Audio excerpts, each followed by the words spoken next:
अतिवृष्टीमुळे शेतकरी व नागरिक संकटात, तातडीने आर्थिक मदतीची गरज. ॲडव्होकेट जयश्री शेळके. 4 दिवसांपूर्वी झालेल्या अतिवृष्टीमुळे चिखली, मेहकर व सिंदखेडराजा या तालुक्यांमध्ये मोठ्या प्रमाणावर शेती व घरांचे प्रचंड नुकसान झाले आहे. सततच्या पावसामुळे खरीप हंगामातील सोयाबीन, कापूस, उडीद, मूग, मका आणि तूर यांसारखी पिके पाण्याखाली आली.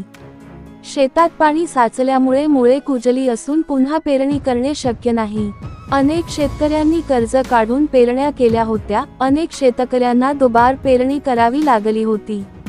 त्यातच उमनी अळीने मोठ्या प्रमाणात नुकसान झाल्याने शेतकरी चिंतेत असताना आता पुन्हा अतिवृष्टीमुळे त्यांच्यावर आर्थिक संकट कोसळले आहे. या पार्श्वभूमीवर शिवसेना, उद्धव बाळासाहेब ठाकरे पक्षाच्या प्रवक्त्या ॲडव्होकेट जयश्रीताई शेळके यांनी शासनाकडे तातडीने सर्वेक्षण करून शेतकऱ्यांना नुकसान भरपाई जाहीर करण्याची मागणी केली आहे.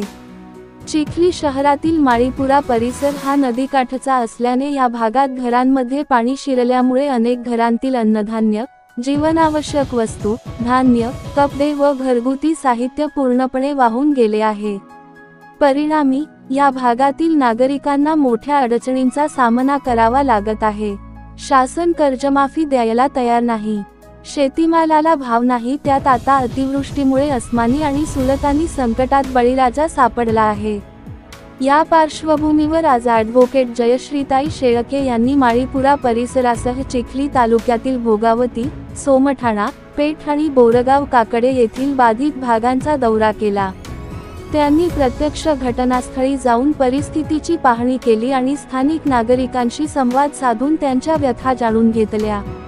चिखली, मोताळा आणि सिंदखेडराजा तालुक्यातील शेतकऱ्यांची शेती पाण्याखाली गेली.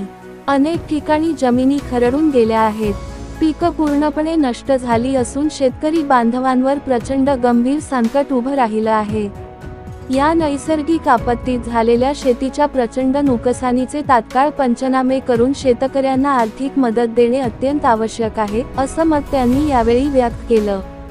तसेच ॲडव्होकेट जयश्रीताई शेळके यांनी चिखलीचे माननीय तहसीलदार यांच्याशी संपर्क साधून माळीपुरा व इतर बाधित भागांतील नागरिकांना तातडीने धान्य, जीवनावश्यक वस्तूंचे वाटप करण्याची, तसेच तालुक्यातील अतिवृष्टीबाधित शेतीचे पंचनामे करून त्वरित मदत देण्याची विनंती केली.